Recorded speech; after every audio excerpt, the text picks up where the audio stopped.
Allen Stiles, Sactown Sports, taking you up to 2 p.m. And until around 11 p.m., we will be joined by Frankie, Cartoscelli, and Brenden, Nunes. Gentlemen, happy Thursday. Thank you for joining us. Happy. Is it earthquake day? Was it an earthquake? Yeah, apparently there was an earthquake. I'm seeing this on social media, the Sac chat. They're talking about an earthquake. I didn't feel anything. I didn't feel anything. Nothing. I mean, but I think someone was on the air one time. I think the Drive guys were on the air, and there was a little mini tremor or something. It was the old afternoon show. Oh, really? And they felt a little tremor or Yeah, something? because you can see their faces shift when it happened, and they just kept powering through the interview. Yeah, I can't remember who was on, but they just they gave a look at each other, and then they just kept going. I didn't feel anything. Good foundation this building's on. That's right. Nice sturdy. Base. Yeah, Very sturdy. Classic. Yeah. They don't make them like they used to. And apparently, guys, they don't make beam teams like they used to because the Sacramento Kings are not exactly what they were from a couple years back. They do get the win last night. Not sure if you got to hear what Sam Amick had to say. And I think he was more so confirming what at least the three of us already knew about the tension in the building. How are you feeling after the win? Look, I had some fun yesterday. It was a lot of optimism, and now it is filled with anxiety and anxiousness today as the Kings look to take on the Grizzlies. What should we do with this win? It's a solid win, but clearly they're in a bit of a hole they got to climb themselves out of. Yeah, I mean, and obviously, if you haven't heard that interview with Sam Amick, who's very plugged in, just a veteran of the area, just someone who we've all looked to, and I know Brenden and I look to a lot, just someone who's been in the game for a while. Pointing to the fact that obviously the organization isn't thrilled. I think we all knew that they weren't going to be in a great mind space. I mean, I think our friend Matt George had a video of Vivek putting his head in his hands, looked very miserable and upset on the sideline. Wasn't there the other night. We're not sure why he wasn't there, but so he missed the win. He missed the win. Maybe I'm reading too much into it, but him not being there when he's at every game while they're going through a losing streak, it perks my ears a little bit. You're wasting my time. It does, but Carmichael Davis morning had a point that there's some conference I think Vivek goes to every year, and apparently it's at this time of the year. So not confirmed. He may have been out of town for work purposes. It could be a lot of things. But the point is we know that things were bad going into that game, and I think a lot of us were kind of talking about it, just the media, just together at our local, our nice little dining room table. Wow. If they were to lose that game, or if things were to go poorly for them, it would have been interesting to see what would have happened. Would they have pulled the trigger on some kind of knee-jerk reaction move? Would they have let go Mike Brown? Would they have let go someone in the front office? I don't know. I really just feel pretty, confident in the fact that Mike Brown is not really the person that is at the top of the blame chart here. Mm-hmm. I think we had a blame pie chart last time we were on. I think I gave Mike Brown 20%. I gave 40% to the front office. I still feel that's the case. And look, that game against Houston was the team a lot of us thought that this team was going to be. They knocked down the threes. They got physical.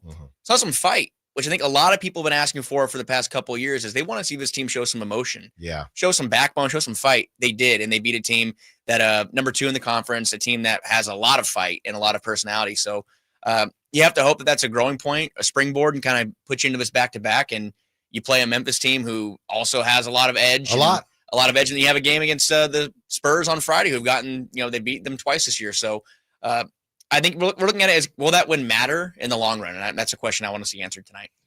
I think that we're still early enough in the season that you've seen teams turn around. You did a really good job outlining a couple teams that did that. I think a couple days ago with the Clippers, or the Grizzlies are a good example of this year. The Lakers from years prior. Grizzlies and Bucks are a good example from this year. Obviously, Kings have the Grizzlies tonight in Memphis. But I think it's just they still have a lot of time to mesh. And even in that loss against the Spurs, the pick and roll defense was horrible, and that was the issue. But they put up 120 points. They did well in the fast break, on the offensive glass, in turnovers, all the little details that really were their issues leading up to that San Antonio game. They kind of clean up. They just went back to, our pick and roll defense was really bad. Right. And so you put up 120 in that game, and then you come out against the Rockets, and your defense took the step, and all the other little details still were taken care of. So back-to-back games of 120, when this team's identity was in flux, it was a big question. Right. We knew it's supposed to be the offense, and I think that you're starting to see that come around a little bit. So that brings me down my panic meter a little bit. You might want to get some personal therapy, help you out with the ups and downs a little bit. Not just specifically you, any Kings fans. Sure. I'm guilty of the same, had to check in. But I think that they're starting to get their identity back a little bit here, and I think that should be an encouraging sign. Well, I think that the tough thing now is you're in a position where it is still early. You just eclipsed 20 games, but you are digging yourself out of a hole. So everything is under a microscope and everything is magnified. They're not going to win every game moving forward. But if they lose tonight, how much does the Rockets game matter? And I've been telling all the listeners and Kyle as well.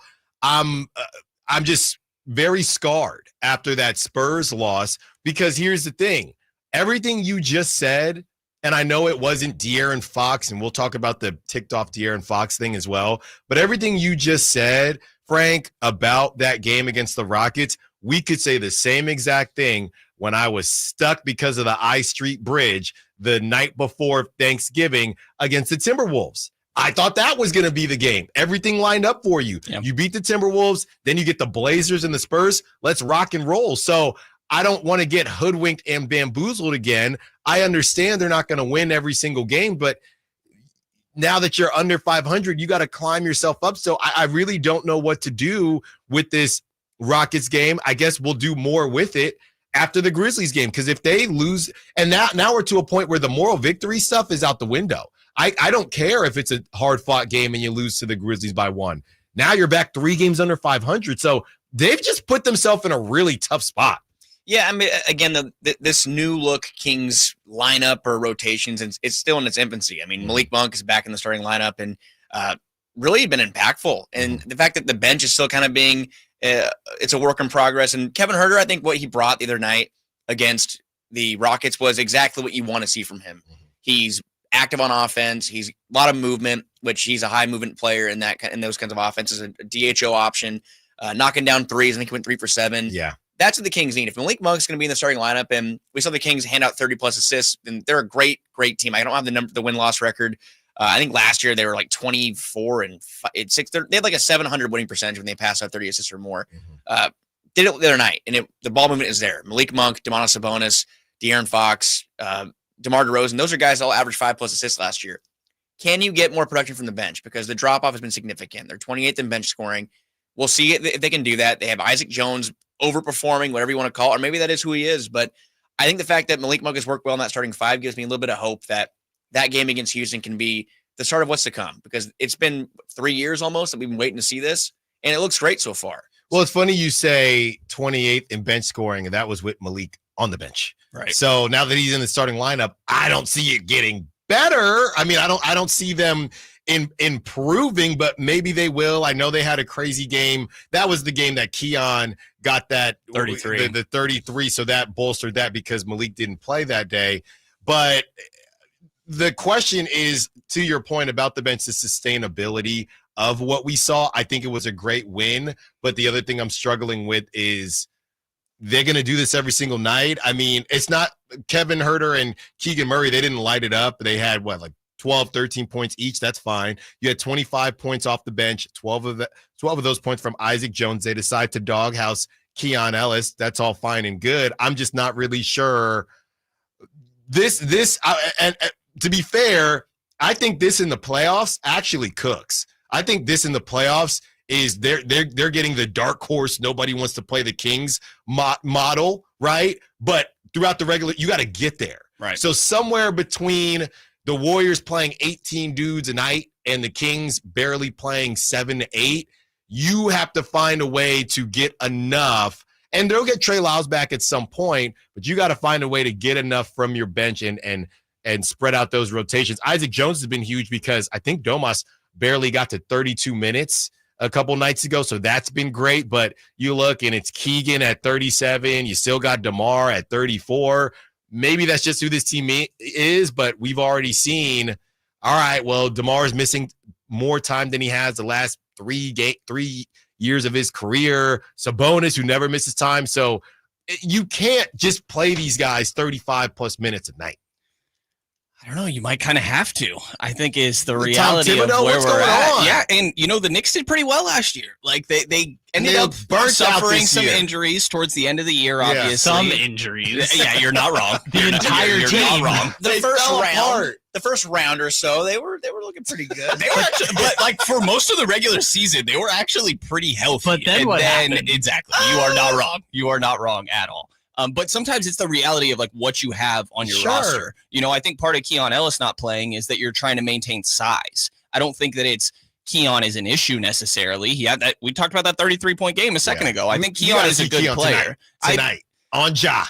I think that makes sense. I think that makes sense. I think De'Aaron will get the initial assignment. Obviously, and the Grizzlies playing really, really well. By the way, 12 and 5 in their last 17. Jalen Wells. Yep. Sacramento. Isaac Jones' teammate. Leading the NBA in net rating ever since end of October. It's not They're playing really well. The Grizzlies, they just are so good at finding players like that. They're almost like the Miami Heat of the West, I feel like. They just have been able to plug in players and they make it work. They are. But to your point, like you mentioned the Minnesota game earlier, that felt like a get-right game, and then they have the blunder in Portland.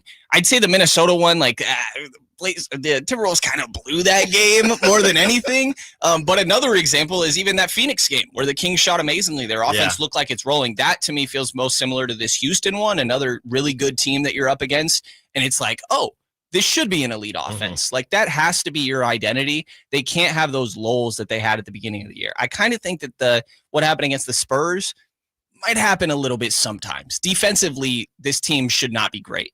But offensively, they should be a juggernaut. And I think that we're starting to see that, where De'Aaron scores 10 of their last 11 to go on an 11-2 run as a team to close the second quarter. And then DeMar DeRozan, they run the same play for him for 9 minutes in that third quarter. Malik Monk has 12 assists. Keegan and Kevin are actually hitting shots, which we've talked about a couple roundtables ago about why I thought and I think we all did, that 3-point shooting was so much of the issue. Yeah. As long as you're not 29th in threes like they had been, I think this team looks a little bit different. Brenden, can you, for the people that are just watching with the naked eye and they're enjoying their popcorn while they're watching, and when I say people, I'm mostly talking about myself. You knew what you were seeing from DeMar DeRozan with that play. He talked about it a little bit during practice. Can you kind of break down to the listeners what the Kings were running over and over again, like Marshawn Lynch says against the Rockets? What was that? They call it, what was it, the read? Not a read option, but he had different options within it. Can you break some of that down? Yeah, it's a lot of, either Malik De'Aaron bringing the ball up the floor and DeMar sort of waits on the right side corner, and two guys will come over often, Keegan and another one of the guards or Domas in there, obviously good screen setter, come over and set two down screens for DeMar, and he essentially has the option. How they're defending him. Am I going to go baseline and try to get a post up on the other side, or am I going to cut straight to the free throw line, which is his spot and also De'Aaron's spot for what it's worth, and be able to make a jumper right there? So I think he's fighting through multiple screens that he's getting and choosing which direction he's going to go. And there were times where they'd overplay him and he would find Domas, and Domas would be able to finish, or one of the shooters we're talking about, Kevin or Keegan. But it's really just finding ways to not have DeMar have to take 3-4 dribbles to get to his spot. Instead, we're going to have you catch the ball in your spot already and try to get back to this. One of their identities last year, or staples, was a 0.5 second offense, making decisions in 0.5 seconds. With DeMar on your team, you're going to go away from that a little bit, but this felt like a way to allow him to be able to do that a little. You're going to catch right where you're comfortable, and either you're going to be able to pull it right there, or maybe you're taking one dribble and finding something or passing it off to a teammate, but just a way to get him to his spots off ball. And the same way that we saw it a little with De'Aaron last year of starting him off ball. So what you're saying is, dare I say, was this an adjustment made by Mike Brown? I think a little bit, I think it's something they had implemented a little bit, but I had the same thought. I was like, this is a little bit of a new look in the offense a little bit. It's not a complex play. Guys run it a lot throughout the league, but a little bit of a new look. Shocked. Some of the listeners are. All right. Well, no one's shocked that Brenden and Frankie know what they're talking about. We are just getting started here. Let's get to the ticked off Fox conversation and unlocking the best version of Kevin Huerter on the other side. Allen Stiles, Sactown Sports. Yeah, everybody be safe out there. We are seeing some tsunami warnings in the Bay Area from this earthquake. So everybody be safe and take the necessary precautions. you are able to do so. We hope you are able to do so. Joined by Frankie, Cartoscelli, Brenden, Nunes. We are taking up to 2 p.m. Allen Stiles here. I'm just reading some of these texts, guys. 916 says the Spurs game didn't bother me as much as the Blazers game. Honestly, I think the 916 is onto something. I don't know. I think I glossed over the Blazers game because the Spurs game was the one we did. It was the first game back, or it happened Sunday, so it was the first show back. So Plus, that was more on my mind, but you're completely right, 916. That Blazers game was disgusting. Plus, Portland was on the Friday after Thanksgiving, and so it was kind of like, how many people were really upset about that? Everyone took the day off. And the Classic, they were missing a bunch of players and, shorthanded. Portland? Yeah. It was bad. It was bad. So you're right, 916. We should give them more grief for that. But then it's okay, well, you just lost a terrible loss. Now you can get your act together against Spurs. And then they still didn't. But we're thinking positive here. We're getting back on the right track. Guys, what are your takes? We spent some time at the top of the hour talking about Mike Brown and you were Brenden, you were there when Mike Brown issued that challenge to De'Aaron Fox. We spent a lot of time talking about the ticked off De'Aaron Fox versus high usage De'Aaron Fox. I'm thinking you got 345 million reasons to find a way to just play better or play to your highest level. And I took it as Mike Brown essentially saying, when Mark Jones on the broadcast, De'Aaron's not one to be messed with. This type of stuff is just turning into, all right, this is cute, but we kind of need you to play like this more often because we're 10-12. And that's how I took Mike Brown saying, I don't really care about the ticked off thing. Do whatever you need to do because we need this more. We need De'Aaron Fox. We need this version of you as often as possible. I feel like this has been a thing with Fox for years. Mm-hmm. I started paying a lot of close attention when Bagley was first drafted, but as long as I can remember, De'Aaron's kind of always been this way. And I think that's always been my response as well, is like, well, okay, so you always have this in you. Mm-hmm. It's just how often are we going to see it? Right. And, Mike Brown's challenge yesterday, like you mentioned, was he said, quote, I challenge you, De'Aaron Fox. You've got to figure out how to get to that level without having somebody piss you off because you're a great player and great players get to that level on your own. And this is the best part. Maybe there's a 5-year-old kid that has an opponent's jersey on and not yours. Yeah. That should get you. Somebody. And honestly, like you hear all the Kobe stories, the Michael Jordan stories, kind of maniacs in a productive way, and I just think there's an aspect of not everybody is like that. Mm-hmm. And yes, it's frustrating that you see De'Aaron has that in him. I think you see it a lot defensively as well, of when he's locked in, he's just a different animal. You want him to do that consistently. I just think personality-wise, I'm not 100% sure that is possible, I guess. Yeah, like, not that De'Aaron doesn't care. And I think Dave had a good conversation about this yesterday, too. I don't think it's that De'Aaron doesn't care. It's just that he's a very even-keeled, just relaxed kind of individual. And I do think, though, that when he does have like a gear and when he feels like he's being disrespected, like, I mean, you heard it in the post-game comments, like, if you're gonna talk trash to me, you better come along for the ride. Like, he knows that he's, as you said before, nice. He knows he's a great player. He knows he can take over a game. But like you mentioned, like that killer instinct, and it's like, I don't think that comes, I don't want to say natural, but it's just not something I feel like he has to kind of do all the time. And that needs to change, I think, a little bit. I think he needs to have a little bit more of an edge. He needs to feel like he needs to take that initiative to be a killer, have that killer instinct, because there are players in the roster like DeMar DeRozan, who we've seen him over the years. He has that killer instinct. He's been a clutch player for years now.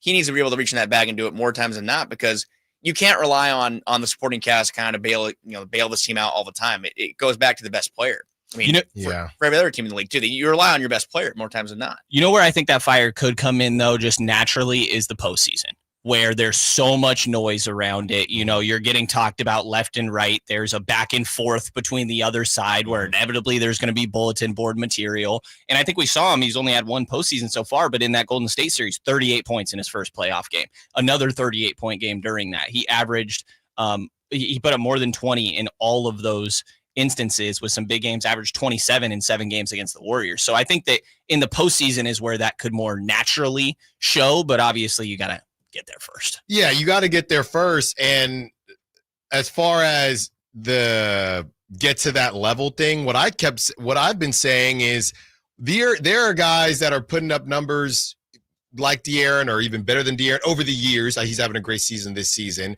where they don't need to be ticked off and they're putting up better numbers than you.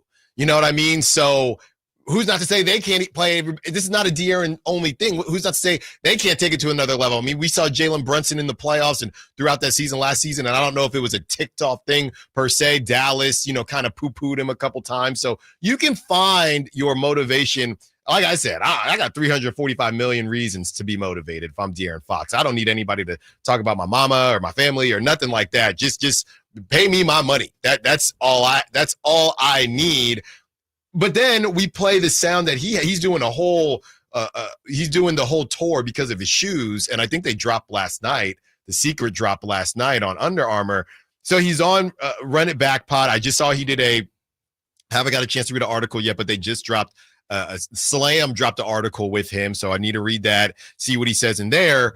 So he's doing this tour, and he's on the Run It Back Pod with Michelle Beadle, and she didn't drop. she stayed good this time. She didn't make any bulletin board material there, and she's talking. Go look it up if you don't know what I'm talking about during a break.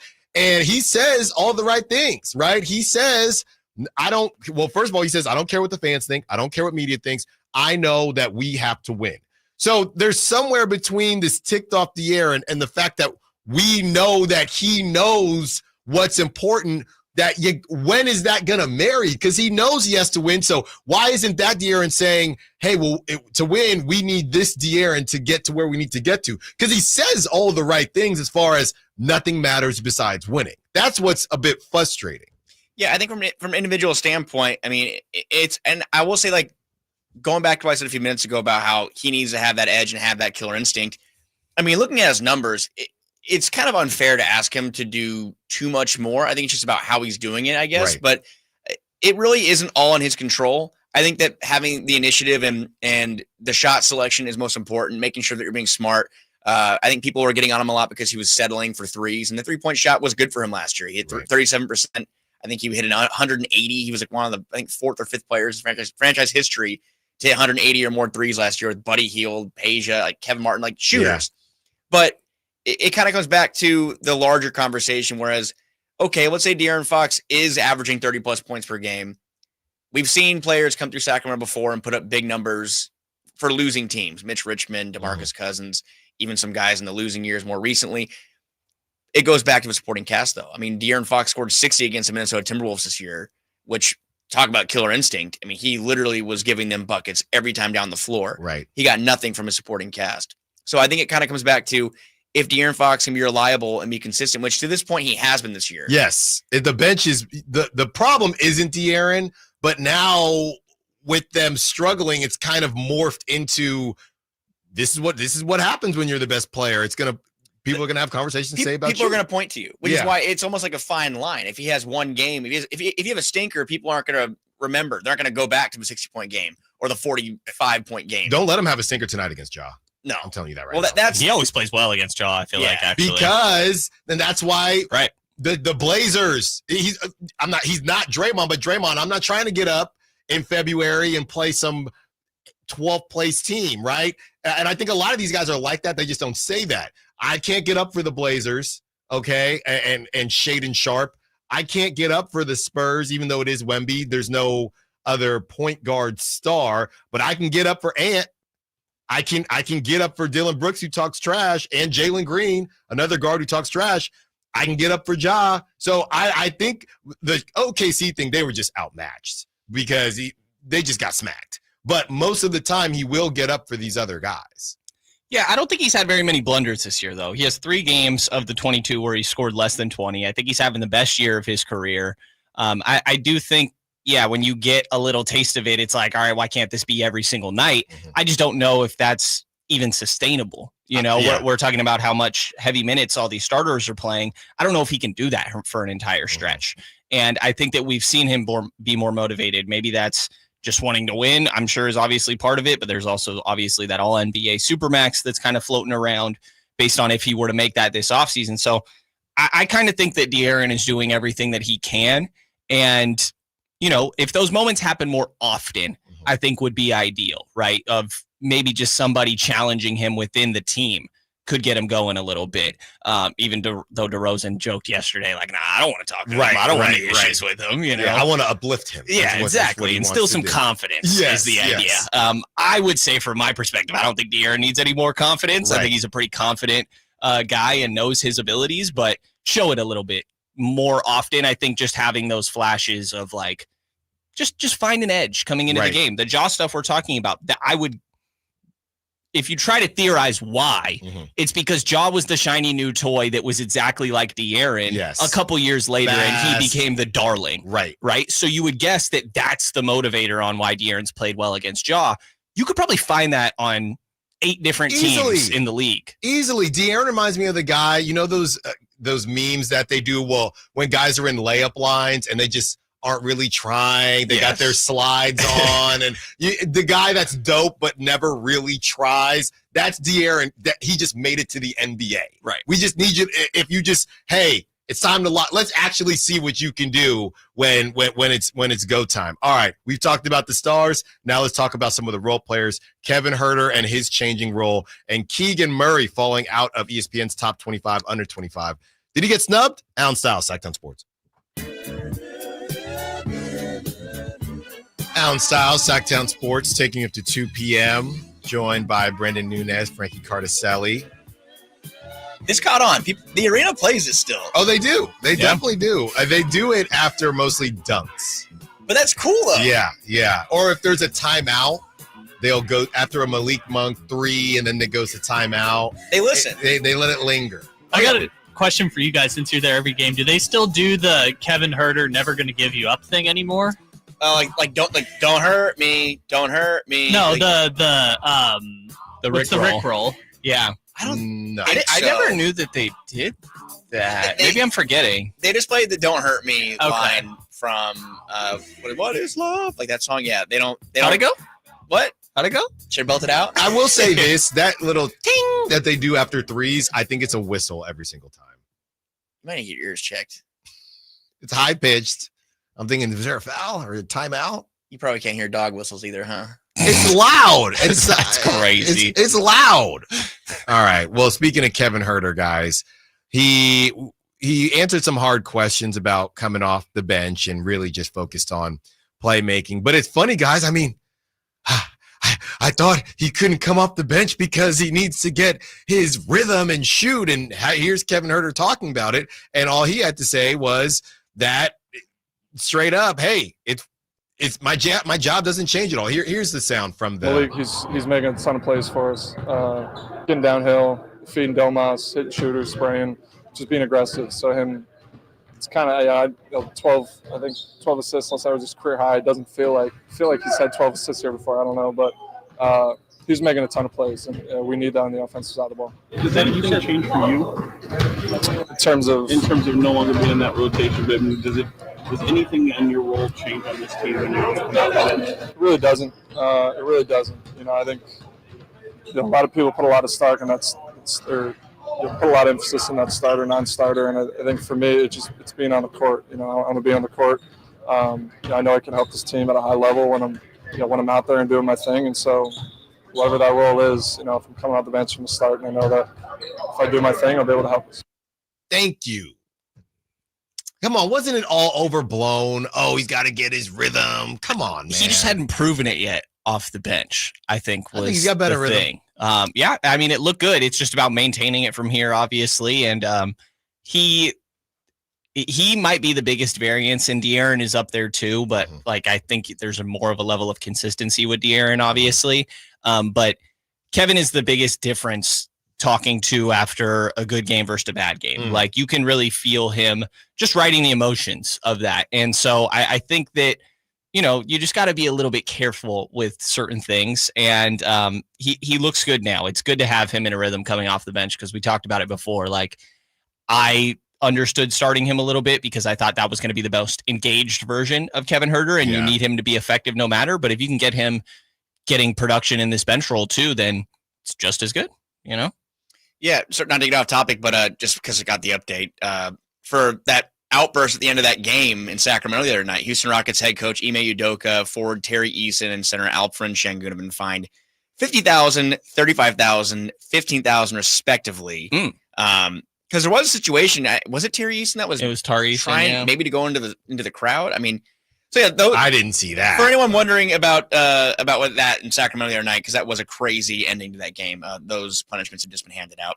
Which, by the way, I guess what happened, Sam Amick had a story. I didn't see it live. Nobody that I've talked to actually saw it in person, but apparently as the Rockets are walking off, a fan in the stands said something to Tari Eason. He felt a type of way, threw his towel at them, and then tried to run into the stands and got held back by security guards. Yes, I think I was sitting next to Whitey, I think, and he stood up and like looked and was like, "Oh, he saw it." I think I didn't know what was going on. I think he might have seen the end of it, but he stood up and was kind of like, "Oh," like his eyes got kind of big, and I was like, "What happened?" But those punishments haven't handed out. And then about Kevin Huerter, really, I think also it kind of comes back to being productive off the bench and kind of the way you're approaching it. And it's nice to hear him say that because I think we've kind of all wondered a little bit how.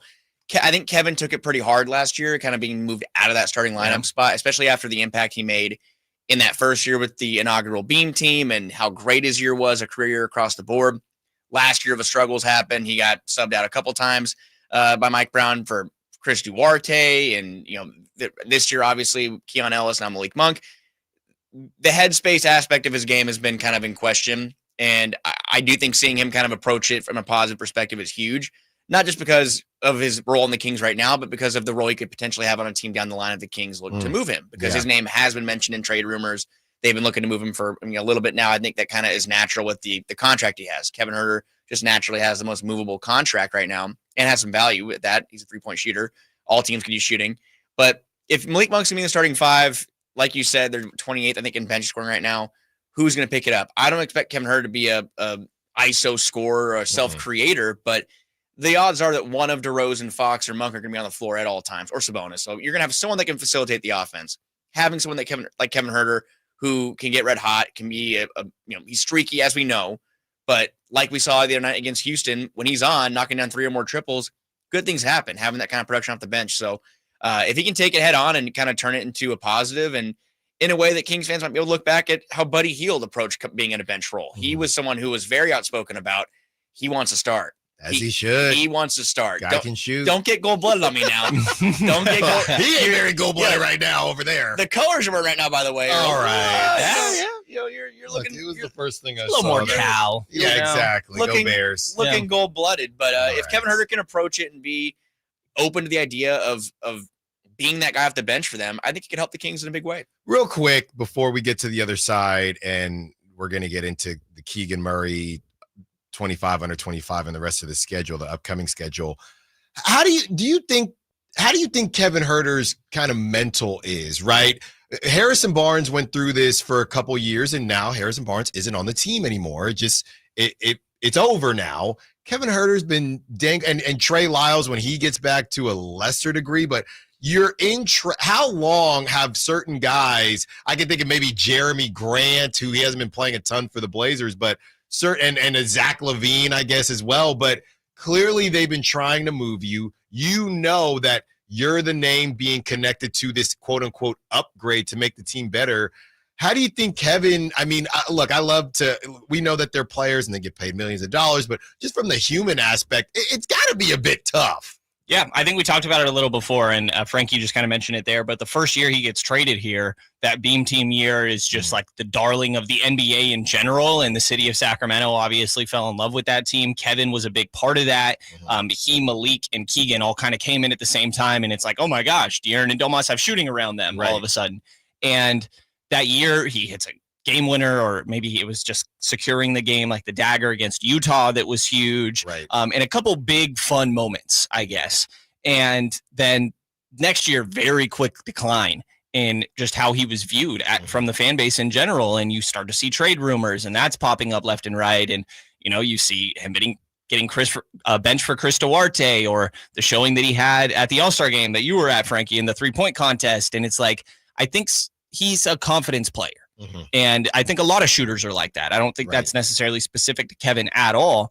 And it's got to be tough to see your name in these conversations. Like I think it'd be reasonable, to be honest, to kind of be 1 foot in, 1 foot out, because that's how it feels like you're getting treated. Yeah, they're 1 foot out on you. They get the right call, and Right. you out. So it's a tough spot for him, but obviously the Kings need him for production right now in order to win games because they are a pretty shallow team.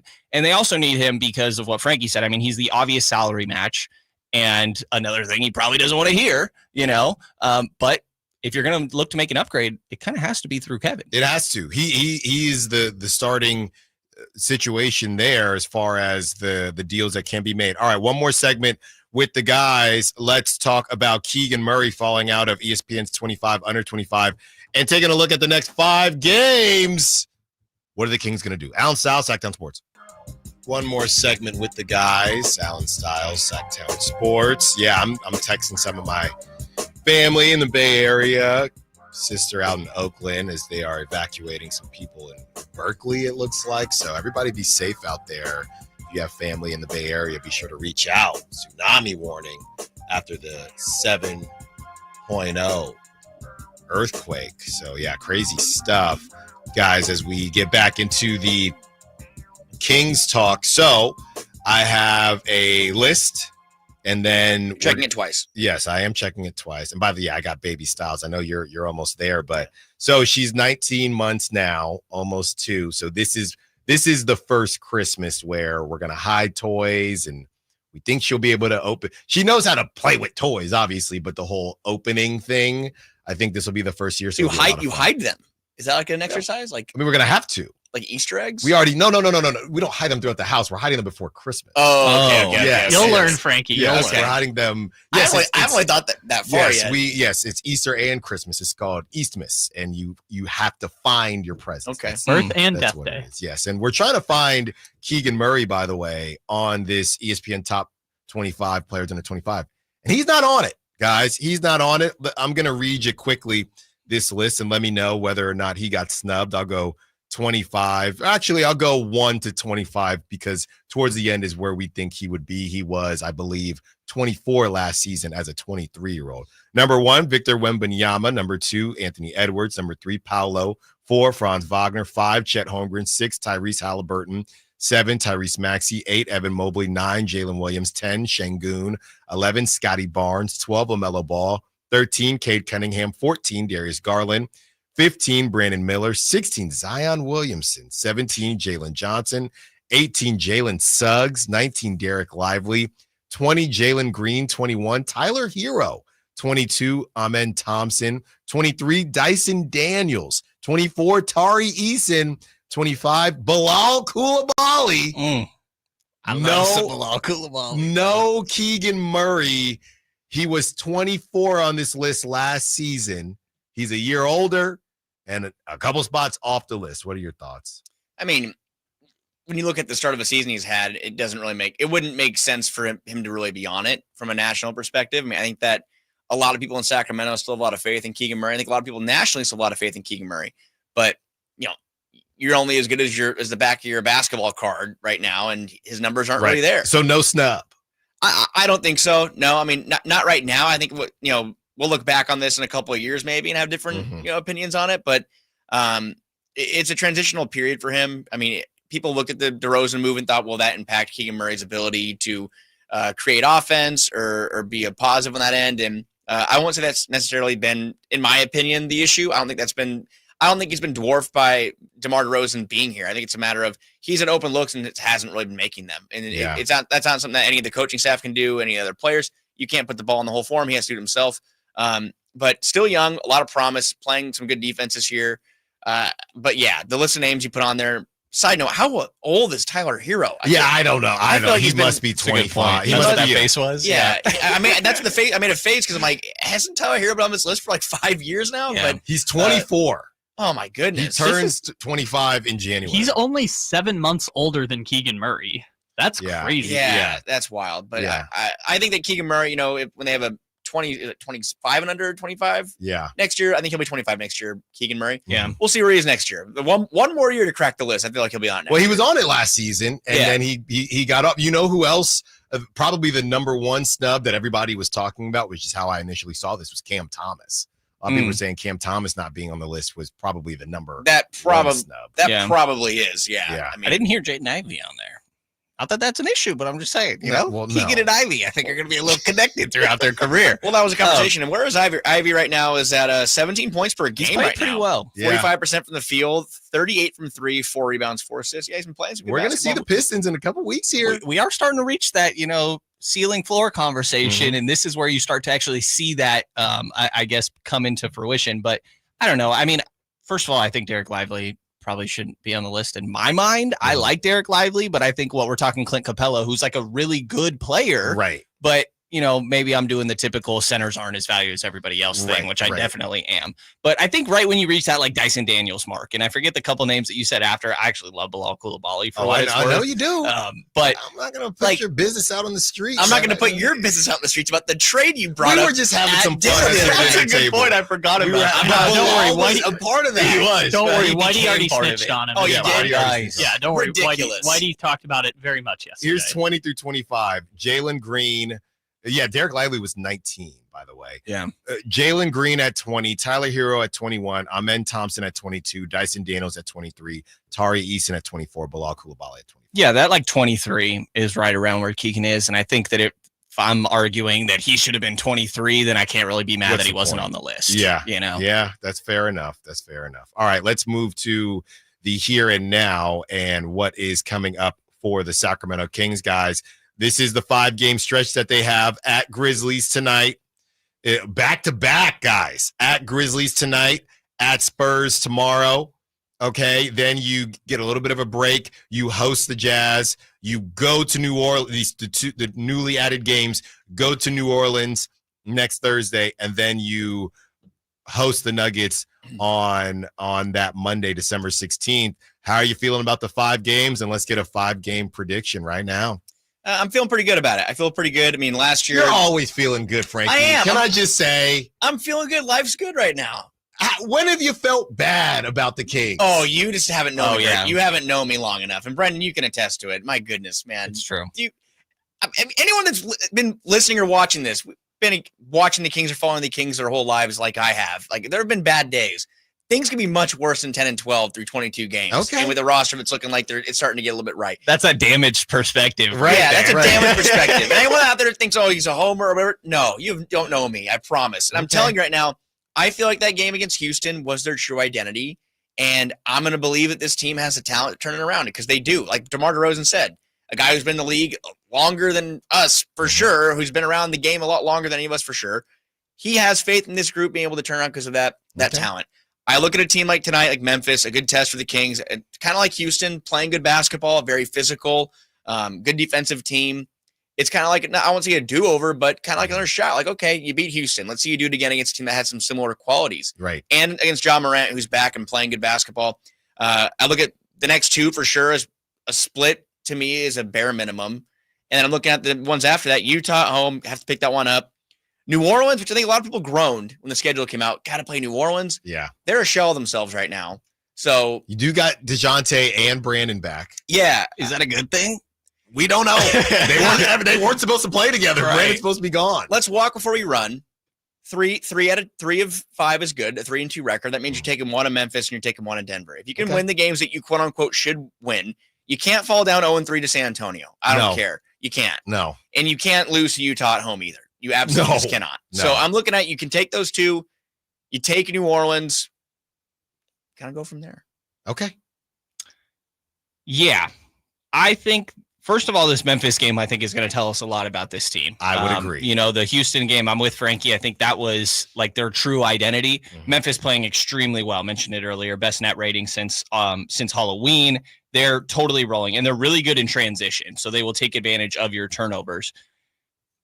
I think that the Kings might have a decent chance in this one. I'm still worried about the Spurs, though, guys. Like, are you really? It's still Wemby and CP3 who can really pick apart your defense. The Kings were really bad on defense in that game, and they have a lot of things they could clean up. But Chris Paul is also like a master manipulator when it comes to that stuff. And sometimes the team has your number. Like you just mentioned with the Pelicans last year. I'm a little worried second night of a back-to-back there. Utah, you should definitely take care of business. Pelicans, you should take care of business. Every time I look at their record and see 4-18 it is now, I'm just like, how in the world is this possible? Right. You absolutely should take care of business against that team. I will also go 3-2, a split somewhere in this Memphis-San Antonio. I kind of maybe even lean Memphis in that one a little bit, playing up and down at your competition level there. And it is interesting, though, that they're going to have, because of this scheduling, they're going to have one game in 6 days. Right.